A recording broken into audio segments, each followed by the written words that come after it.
voulais remercier, mais je l'ai déjà dit, Monsieur Capillon, pour sa présence. Et puis, je vais vous laisser la parole, Monsieur Capillon, pour que vous puissiez vous présenter, nous en dire un peu plus. Et puis aussi, peut-être, d'ailleurs, déjà, en se projetant à la suite d'un épisode compliqué qu'on a tous vécu, là, ces 2 mois de confinement et tout ce qui en résulte, eh bien, finalement, nous dire aussi comment vous l'avez vécu et finalement, quels enseignements on peut tirer déjà de cette période dans notre thématique, celle qui nous concerne, en tout cas, la situation de handicap, les questions d'accessibilité et notamment dans le champ de la culture.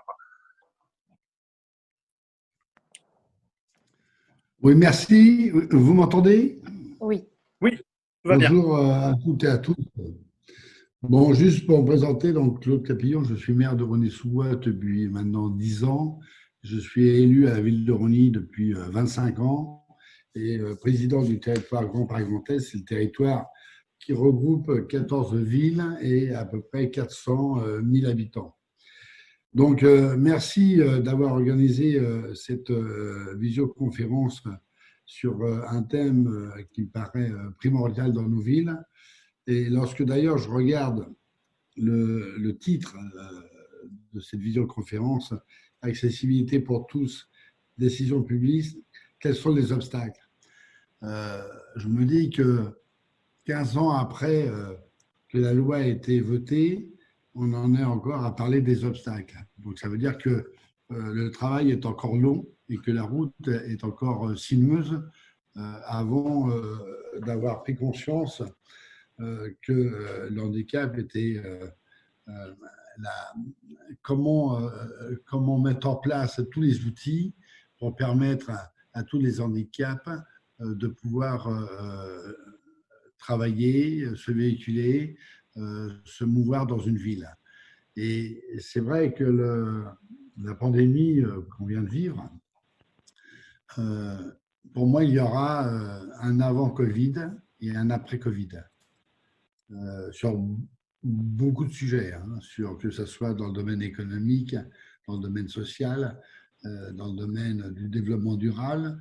Je pense que, du moins j'espère qu'il y aura une prise de conscience des pouvoirs publics comme quoi on doit s'orienter sur une vie totalement différente et de prendre en compte tout ce qui s'est passé pendant les 3 mois.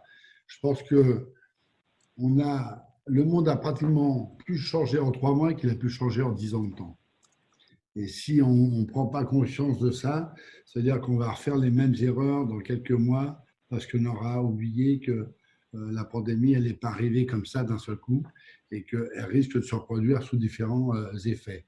Alors, la prise en compte, moi, le constat que je fais, on a vécu une période, alors, pour les élus locaux que nous sommes, quelque chose d'incroyablement violent. D'abord parce qu'on n'était pas préparé. Et c'est là qu'on voit que ce qu'on pensait avoir à peu près maîtrisé, on en est loin, puisque lorsqu'il a fallu s'adapter au confinement, et tout en gardant la possibilité d'avoir certains accès pour les Rhôniens, en ce qui me concerne, c'est là qu'on s'est aperçu qu'on avait encore beaucoup, beaucoup de travail et que le confinement était aussi un sujet d'éloignement et de personnes qui étaient totalement isolées et on n'avait pas pris en compte ces difficultés-là. Ça veut dire quoi? Pour moi, et Dieu sait que grâce à Mohamed Bourguiri, qui est l'élu référent dans ce domaine-là à la ville de Rosny, que je remercie pour tout le travail qui a été fait, parce que autant je n'aime pas stigmatiser les personnes, que je pense que pour pouvoir comprendre le handicap, il faut qu'on soit accompagné de personnes qui vivent le handicap au quotidien. La ville de Rosny-sous-Bois a été précurseur par rapport à mon prédécesseur, Claude Pernès, sur un tas d'actions qui ont été mises en place, que ce soit au niveau des autistes. On a été souvent pionniers dans ce domaine-là. Mais je me rappelle, moi, d'une expérience que j'ai faite avec Claude Pernès sur faisons un tour de ville en position de handicap. Et ça s'est passé il y a une douzaine d'années. Et ça restera frappé dans mon esprit. C'est là que j'ai pris conscience que pour pouvoir comprendre le handicap, il faut l'avoir vécu soi-même. En 2 minutes, l'expérience, c'était partir de la mairie, un B, qui pouvait être un cinéma municipal, un théâtre. Et donc, j'ai fait cette expérience avec Claude Pernès. Le seul problème, c'est que on était, nous, des valides dans un fauteuil roulant. Et donc, dès qu'il y a eu un obstacle, et Dieu sait que dans une ville, des obstacles pour des personnes à mobilité réduite, il y en a énormément, bien évidemment, le premier effet, c'est j'ai sauté mon fauteuil. Et ça, j'ai pu le faire parce que j'étais valide. Et donc, Claude Pernès m'a dit, on va t'attacher les jambes. Et là, le parcours du combattant a commencé. C'est juste une anecdote pour faire comprendre que si on ne prend pas conscience qu'il faut qu'on soit accompagné par des personnes qui connaissent le handicap, par des spécialistes, c'est une grande difficulté pour pouvoir travailler ce domaine-là. Autre réflexion que j'en fais, moi, c'est tant qu'on n'aura pas mis le handicap au niveau des politiques de ville, au niveau transversal, ça sera toujours quelque chose qu'on rajoutera en fonction du moment, en fonction du problème et en fonction des moyens qu'on peut mettre en place.